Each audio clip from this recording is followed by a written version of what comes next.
আল্লাহ নবী মুহাম্মদ রাসূলুল্লাহ 40 বছর বাদ যখন পার হয়ে গেল, 40 বছর একদিন যখন পার হয়েছে, সকালবেলা হযরতে জিবরাইল আলাইহিস সালাতু ওয়াসসালাম হীরা গুহার ভিতরে আগমন করলেন আর ডাক দিয়ে বলেন, ইয়া রাসূলুল্লাহ, ইয়া হাবিবাল্লাহ, ইকরা, আপনি পড়েন, ইকরা বিসমি রাব্বিকাল্লাযী খলাক, ইকরা। যখন ইকরা বলেছে, আল্লাহর নবী বলতেছেন, আনা বিকারি, আমি তো পড়তে পারি না, আমি তো পড়তেই পারি না, তুমি কি আমাকে পড়াই দিও? হাদিসের ভিতরে আসে রাসূলুল্লাহ সাল্লাল্লাহু আলাইহি সাল্লামকে জিবরাইল আলাইহিস সালাতু ওয়াসসালাম ধরে একটা চাপ মারছে। এই প্রথম চাপেই সারা পৃথিবীর ভিতরে যত এলেম আছে সমস্ত এলেম আল্লাহ পাক রব্বুল আলামিন রাসূলের সিনার ভিতরে ঢুকাই দিয়েছে। আবার বলতেছেন ইকরা, আল্লাহর নবী বলে, আনা বিকারি, আমি পড়তে পারি না। হযরতে জিবরাইল আলাইহিস সালাতু ওয়াসসালাম আবার চাপ দিলেন। পৃথিবীর ভিতরে যত ফেরেশতাকুল আছে সমস্ত ফেরেশতাদের ভিতরে যেই জ্ঞান দান করা হয়েছে সমস্ত জ্ঞান আল্লাহ পাক রব্বুল আলামিন বিশ্ব নবীর সিনার ভিতরে ঢুকাই দিয়েছে। তৃতীয়বার আবার বলতেন ইকরা, আবার বলেন আনা বিকারি, আমি পড়তে পারি না। হযরতে জিবরাইল আলাইহিস সালাতু ওয়াসসালাম যখন আবার রাসূলুল্লাহ সাল্লাল্লাহু আলাইহি সাল্লামকে ধরে চাপ দিলেন, আল্লাহ পাক রব্বুল আলামিন যত আসমানি ইলম আছে সমস্ত ইলমগুলো আল্লাহ পাক রব্বুল আলামিন বিশ্ব নবীর সিনার ভিতরে ঢুকাই দিলেন। এবার বিশ্ব নবী পড়া শুরু করে দিয়েছেন, ইকরা বিসমি রাব্বিকাল্লাযী খলাক, খলাকাল ইনসানা মিন আলাক, ইকরা ওয়া রাব্বুকাল আকরামুল্লাযী আল্লামা বিল কলম। আল্লাহর পক্ষ থেকে 5টা আয়াত নাযিল হয়ে গেল। এই 5টা আয়াত নিয়ে হীরা গুহার থেকে নেমে আল্লাহর নবী মুহাম্মদ রাসূলুল্লাহ সাল্লাল্লাহু আলাইহি সাল্লাম খাদিজার ঘরে চলে আসছে। খাদিজার ঘরে যখন চলে আসছেন, ঘরের ভিতরে প্রবেশ করে আল্লাহর নবী খাদিজাকে ডাক দিয়ে বলেন, খাদিজা রে, জাম্মিলুনি জাম্মিলুনি জাম্মিলুনি, আমার শরীরের ভিতরে কম্পন সৃষ্টি হয়েছে, জ্বর এসে গেছে, আমাকে তুমি কম্বল দিয়ে ঢেকে দাও। রাসূল কাঁপতেছেন। জিবরাইলকে এরকম ভাবে সশরীরে, জিবরাইলের যে চেহারাটা, যে দেহটা, এত বড় দেহ জিবরাইলের ইতিপূর্বে কখনো দেখে নাই। জিবরাইল আলাইহিস সালাতু ওয়াসসালামের মাথাটা কতটুক আল্লাহর নবী বলেন, পৃথিবীর সমস্ত পানিকে যদি জিবরাইলের মাথার পরে ঢালা হয় এই চারিপাশে বায়ে কখনো পড়বে না। এই জিবরাইলের সশরীর দেখে রাসূলুল্লাহ সাল্লাল্লাহু আলাইহি ওয়াসাল্লামের ভিতরে কম্পন শুরু হয়ে গেছে। জাম্মিলুনি জাম্মিলুনি, আমাকে কম্বল দ্বারা ঢেকে দাও, আমার ভিতরে জ্বর এসে গেছে। আল্লাহ নবী মুহাম্মদ রাসূলুল্লাহ সাল্লাল্লাহু আলাইহি ওয়াসাল্লামের পরে 5টা আয়াত যখন নাযিল হয়ে গেল, আল্লাহর নবী জ্বর এসে গেছেন। আল্লাহর নবী যখন খাদিজাকে বলতেছেন, খাদিজা রে, আমাকে তুমি কম্বল দিয়ে ঢেকে দাও, আল্লাহ পাক রব্বুল আলামিন যখন কম্বল দিয়ে খাদিজা তাকে ঢেকে দিয়েছেন রাতের অন্ধকারে, হযরতে জিবরাইল আলাইহিস সালাতু ওয়াসসালাম এসে বলতেছেন, ইয়া আইয়ুহাল মুজাম্মিল কুমিল লাইলা ইল্লা কলিলা।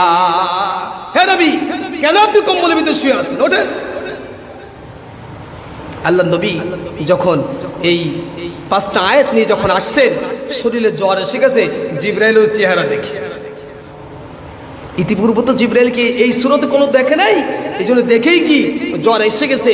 জিবরাইল আলাইহিস সালাতু ওয়াসসালামকে দেখে নাই, যার কারণে ওই অত বড় দেহ দেখে, শরীর দেখেই কি শরীরে জ্বর এসে গেছে। হযরতে খাদিজাতুল কুবরা বলতেছেন, ইয়া রাসূলুল্লাহ, আপনি কেন ভয় পাইতেছেন? দেখেন, যদি দিনদার স্ত্রী হয় তার স্বামীকে কিভাবে সহযোগিতা করে, আপনি কেন এত ভয় পাইতেছেন? আপনার ভয়ের কোনো কারণ নাই। আপনাকে কোনো জিন পরি, কোনো খারাপ দুষ্ট জিন আপনাকে কোনো ক্ষতি করতে পারবে না। কারণ হলো, আপনি কখনো মানুষকে ঠকান না, এতিমদেরকে আপনি খাবার দেন, বিধবাদেরকে আপনি সাহায্য করেন, যত অসহায় মানুষগুলো আছে আপনি অসহায়দেরকে আপনি সাহায্য করেন। এই জন্য আল্লাহ পাক রব্বুল আলামিন আপনাকেও সাহায্য করবে। আপনি কোনোদিন আপনাকে আল্লাহ পাক রব্বুল আলামিন ভয় দিবেন না। হযরত খাদিজাতুল কুবরা যখন এই কথা বললেন, আল্লাহ নবী মুহাম্মদ রাসূলুল্লাহ সাল্লাল্লাহু আলাইহি ওয়াসাল্লাম ডাক দিয়ে বলেন, ও খাদিজা রে, আল্লাহ পাক রব্বুল আলামিনের পক্ষ থেকে আমার উপরে আল্লাহ পাক রব্বুল আলামিন আমাকে নবুয়ত দান করেছেন, আমার উপরে কোরআনের 5টা আয়াত নাযিল করে দিয়েছেন।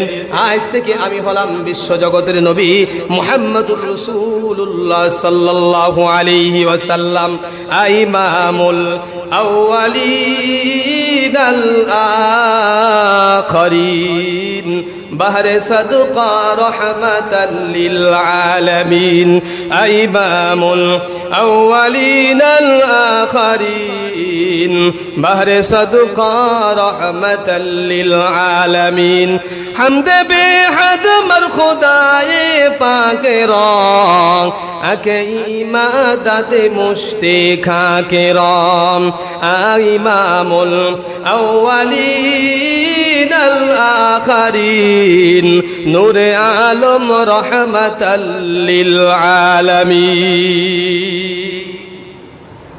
হযরত খাদিজাতুল কুবরাকে ডাক দিয়ে বলেন, ও খাদিজা রে, আল্লাহ পাক রব্বুল আলামিন আমাকে নবুয়ত দান করেছেন। আজ থেকে আমি বিশ্বজগতের নবী, আমি নবী। আমাকে আল্লাহ পাক রব্বুল আলামিন নবুয়তের সার্টিফিকেট দিয়েছে। খাদিজা রে, তুমি কি আমার উপর ঈমান আনবে, কলেমা পড়ে মুসলমান হবে? হযরত খাদিজাতুল কুবরা রাদিয়াল্লাহু তাআলা চোখ দিয়ে পানি দরদর করে বের করে দিয়েছেন আর ডাক দিয়ে বলেন, স্বামী আমার, 15টা বছর আপনার সঙ্গে সংসার করতেছি। এই 15টা বছরে দেখেছি আপনি জিন্দেগিতে কখনো ওই মিথ্যা কথা বলেন না। 15টা বছরের মধ্যে আমি দেখেছি যে আপনি কখনোই একটা মিথ্যা কথা বলেন নাই। আজকেও আপনি মিথ্যা কথা বলতেছেন না।